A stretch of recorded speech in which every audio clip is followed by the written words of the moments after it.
சிவனே பராபரனே சிற்றம்பலீஸ்வரனே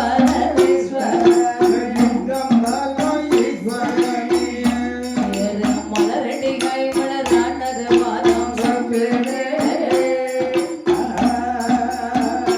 அடியாள் தீவினைகள் அதன்று போத வல்லவா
வல்வினையகள அனுதினமும் வரவேணும்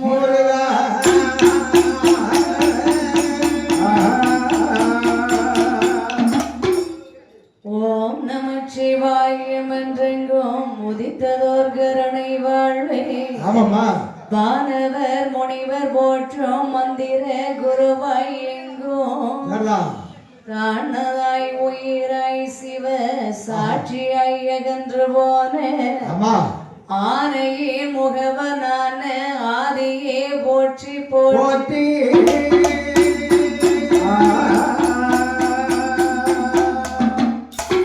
தானை தனை தந்தம் தனனை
வளம், சரி, பொன் வளம், பொருள் வளம், கொடி வளம், சென்னல் வளம், சபாஸ், இப்படி சகல வளங்களும் ஒருங்கி அமைய பெற்றது ஆமா. குரு நாடாகிய அஸ்தினாபுரம். ஆமாம்மா, இத்தகைய சரி, பெருமிதமாகிய நாட்டை அரசு வரிவளனம் செய்து வருவது யாரென்றால் யாரம்மா? திருதராஷ்டிரன் சிரேஷ்ட முதல்வனாகிய சரி, துரியோதன மகாராஜன். ஓஹோ, அவரோடு சேர்ந்த துணைவர்கள் 99 பேர்கள். அம்மா, துணைவர்கள் என்றால் அண்ணன் தம்பியா இல்ல பக்கத்து வீட்டுக்காரங்களா? துணைவர்கள்னா சகோதரர்கள் தான். ஆமா, துணைவர்கள்னு சொன்னா சகோதரர்களா? ஆமாம், இருக்கட்டும். அப்போ எத்தனை பேர்? 99 பேர். ஆமா, பலம் படைத்தவர்களாக தான் இருந்திருக்காங்க.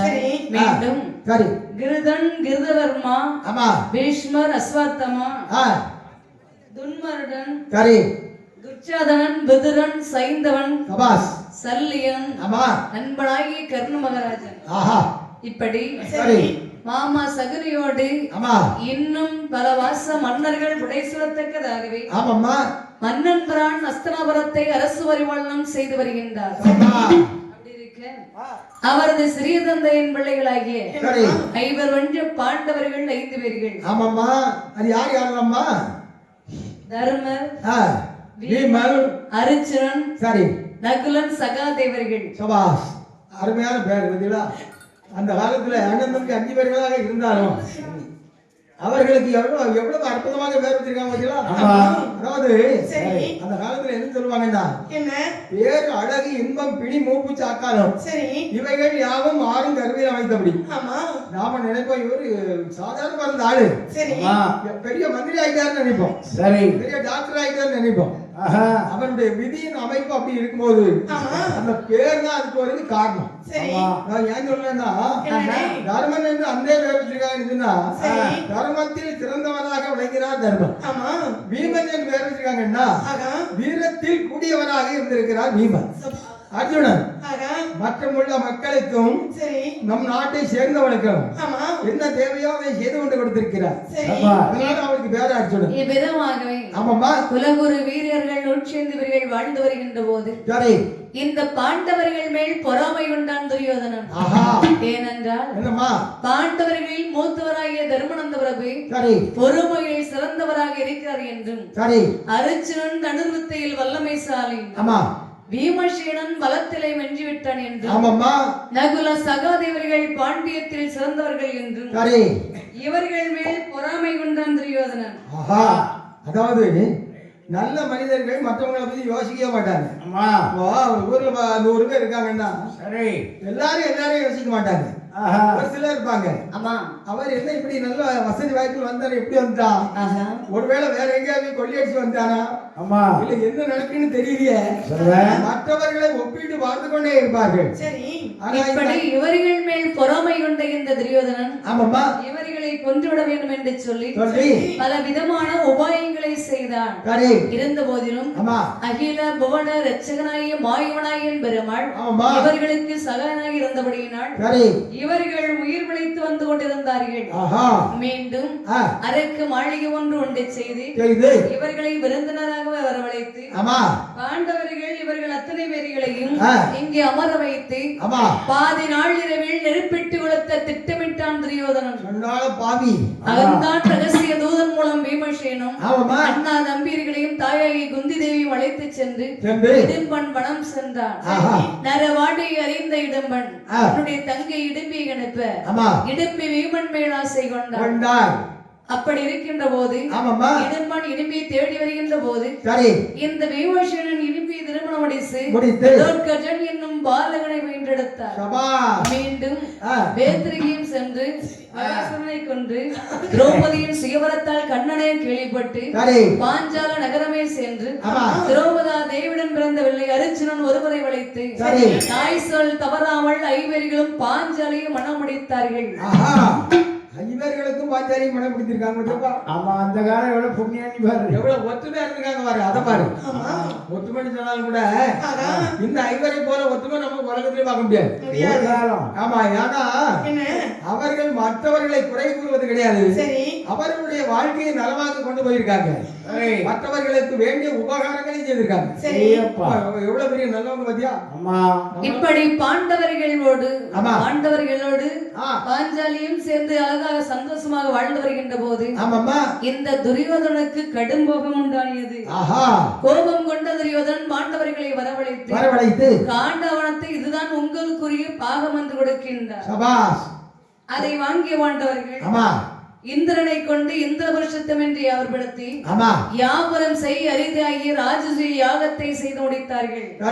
பாண்டவர்கள் மேல் பொறாமை கொண்டான் துரியோதனன் மாமா சகுனியோடைய ரகசியம் கலந்து இவர்களை விருந்தினராக வரவழைத்து மண்டபம் ஒன்று உண்டு செய்து பாண்டவர்களை வழிய வரவழைத்து சூதாடி நாடு நகரம் சொத்து சுகாதாரம் ஆஸ்தானம் கொலுச்சவை மண்டபம் அத்தனையும் அபகரித்தது மட்டுமல்லாமல் பாண்டவர்களை வனம் போக வேண்டும் என்று அனுப்பினான். என்ன நிபந்தனையோடு வனம் போக வேண்டும் என்று அனுப்பினான் தெரியுமா?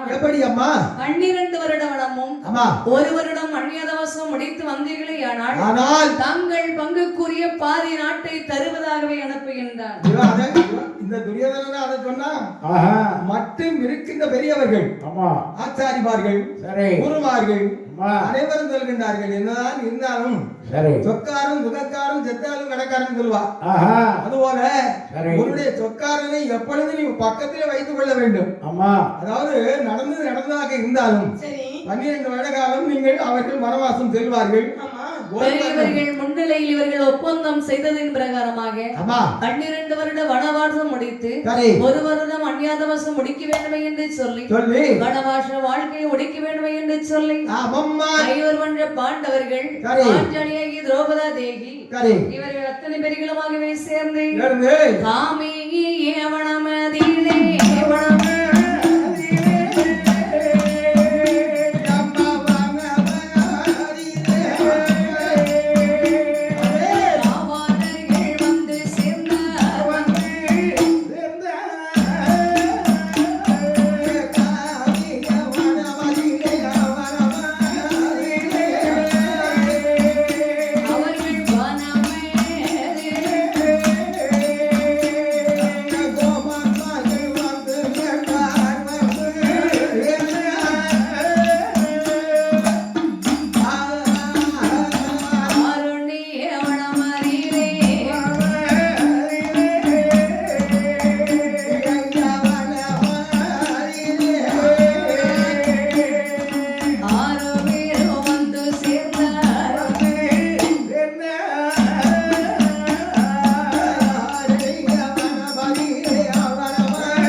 பாண்டவர்கள் 5 பேர்களும் பாஞ்சாலியாகி திரௌபதா தேவி ஆக 6 பேர்களுமாகவே சேர்ந்து நாம் வன வாழ்க்கை முடித்து வந்தால் தானே நமக்கு நாடு கிடைக்கும் என்று வன வாழ்க்கையை மேற்கொள்ள வேண்டும் என்று சொல்லி இவர்கள் காமிய வனமதில் வந்து சேர்ந்தார்கள். இப்படி இவர்கள் காமிய வனத்தில் இவர்கள் வந்து சேர்கின்ற போது நாகக்கடிக்கு அதிபதியாகிய துரியோதனனானவன் தலையில் தங்க கிரீடம் வைத்து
அப்படியாக ஆமா இவர்கள் வனமதி வந்து சேர்கின்ற போது ஆமாம்மா நாங்கள் கொடிக்கு அதிபதியாக இருந்த துரியோதன மன்னன் சரி சிம்மாசன மேடைகளை அமர்ந்திருந்து ஆமா தலையில் தங்க கிரீடம் வைத்து தரணி அரசு பரிபாலனம் செய்து வந்து கொண்டிருக்கின்றார். அப்பா இவர் தன்னுடைய அரச சபையிலே ஆமாம்மா ஆசனத்தில் அமர்ந்து அரசு பரிபாலனம் செய்த வண்ணமாக இருக்கின்ற போது சரி இவருடைய சபை நாடி ஒரு முனிவர் வருகின்றார். ஆஹா முனிவர் வருகிறார். எந்த முனிவர்? அவர்தான் முனிவரில் சிறந்தவர் மற்றும் துரந்தமா முனிவர். ஏய் அப்பா சித்தமா தெரிஞ்சு பாருங்க இருக்கேன். ஐத்துவர முனிவர். அதான் சித்தமா தெரிஞ்சாரு. சித்தமன்னா மூ ஆசைகளை வளர்த்தவர். ஓ மண் ஆசை பெண் ஆசை பொன் ஆசை வருத்தவர். உலக ஆசை வந்துட்டாருங்க. உலக ஆசை வருத்தாச்சுன்னா போய் சேர வேண்டியதுங்க. தடையாச்சு போய் சேர வேண்டியதானுமா. ஒரு மனிதனுக்கு மண்ணாசை வேணும், இல்லைன்னா பெண் ஆசை வேணும், இல்லைன்னா பொன்னாசை வேணும். இந்த மூன்று ஆசையும் எவருக்கு இல்லையோ உலகத்துல வாழ்றதுக்கு அருகதி கிடையாது. ஏதாவது ஒரு ஆசை கண்டிப்பா இருக்கணும். இருந்தா மட்டும் தான் என்ன செய்ய முடியும்? மனைவி மக்களை காப்பாற்ற முடியும், பக்கத்து வீட்டுக்காரர்களை காப்பாற்ற முடியும், ஒரு நல்ல ஒரு ஆட்சியை நம்ம செய்ய முடியும். சித்தப்பா இருக்குது வேலை இல்லைன்னு சொல்றீங்களா? ஆமா அவருக்கு மூணு ஆசையுமே கிடையாது. மூணு ஆசை கிடையாது. இவங்க ஒண்ணு விளங்காம போயிட்டு அதனால ஒண்ணு கிடையாது. பிரியாணி மேல மேல வருது இல்ல. தின்னுட்டு ஏப்பத்தை பேரு அதாவது 5 பாயாசம். அவன் என்ன செய்யலாம் தெரியுமா? என்ன ஐயா என்ன சாப்பாடுன்னு கேட்டேன். அவன் புளியோதரைங்க. என்னது புளியோதரையா? யார் சொல்லுது? பிரியாணிக்கும் சும்மா இருங்க, மாஸ்டர் சண்டைக்கு வந்துருக்காரு. அவன் தான்மா சொன்னான். புளியோதரை எதுக்கு சொன்னா தெரியுமா? அதாவது இவன் யாருக்கே கண் சரியா தெரியாதா? ஆமா சாப்பிடும்போது குத்து பல்பாடி வாயில போடுவானா? புளியோதரை மாதிரி இருக்கு, புளியோதரை சொல்லிட்டு அவன் மட்டும் போயிட்டே இருக்கான். சரி அவனா அவருக்கு தெரியாதுல்ல. அது சரி. அப்படியானால் ஆமாம்மா துரியோதன மன்னன் ஆசனத்தில் அமர்ந்து அறிவு அரசு பரிபாலனம் செய்து வந்து கொண்டிருக்கின்றார். அப்படி இருக்கின்ற போது அவருடைய சபை நாடி முனிவர் வருகின்றார். அது யாரம்மா? எந்த முனிவர் வர்றார்? முனிவர் வருகிறதை அறிந்த துரியோதன மன்னனான அந்த தளோ மாமுனியை கண்ட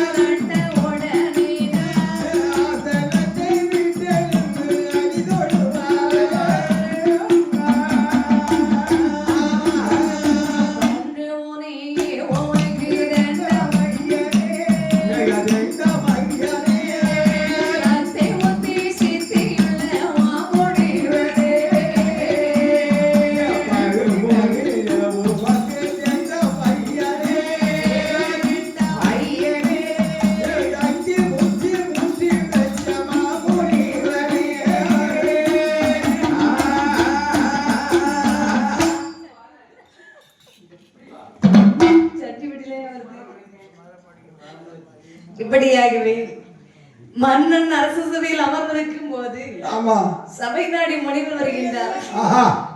முனிவர் வருகின்ற போது பார்த்தார் மன்னன் தன்னுடைய ஆசனத்தை விட்டு எழுந்திருந்து ஓடேடி சென்று முனிவரை வரவேற்கின்றார். வீட்டிற்கு விருந்தாளிகள் வந்துச்சுன்னா எழுந்து உபசனம் செய்யணும்ல. கண்டிப்பா. அதாவது துறவிக்கு மன்னன் துறவிக்கு வேந்தன் வந்து துரும்புன்னு சொல்லுவான். வேந்தனாக இருக்கக்கூடிய அந்த மன்னன் துறவிக்கு துரும்புன்னு சொன்னா இவர் வந்து சிவனுக்கு அடியவர். இந்த சிவனுக்கு அடியவராக இருக்கக்கூடியவருக்கு மன்னன் கண்டிப்பாக அடிபணிந்து ஆகணும். ஏன்னா இறைவனை காண்பதை விட அதிகமான ஒரு நன்மை கிடைக்கிறது துறவியை பார்ப்பது. அதனாலதான் ஓடி போய் என்ன செய்தான்? அடிபணிந்து நின்று கொண்டிருக்கிறான். முனிவரை கண்டதும் ஆசனம் விட்டு எழுந்திருந்து ஓடோடி சென்று வரவேற்கின்றார். ஐயா முனிவரே, வாருங்கள் வாருங்கள் சுவாமி. ஆசனத்தில் அமருங்கள். மன்னனுடைய ஆட்சி வாழ்க வாழ்க. அப்பா சேவகா, முனிவருக்கு வேண்டிய பல வர்க்கங்களை எடுத்து கொடுப்பா. ஐயா முனிவர் அவர்களே, உங்களுக்கு இதோ இருக்கிறது பல வகைகள் இருக்கிறது. என்ன பழம் கொண்டு வைத்திருக்கிறார்? உங்களுக்கு முப்பழங்கள் வைத்திருக்கிறேன். ஆமா ஐயா, பல கொய்யா சரி 3 பழம் இருக்கு. உங்க தேவைக்கு நீங்க எடுத்து சாப்பிட்டீங்களா? கொய்யா பழம் சாப்பிட வேண்டிய வயசா இருக்குது. வயசுக்கும் சாப்பாடு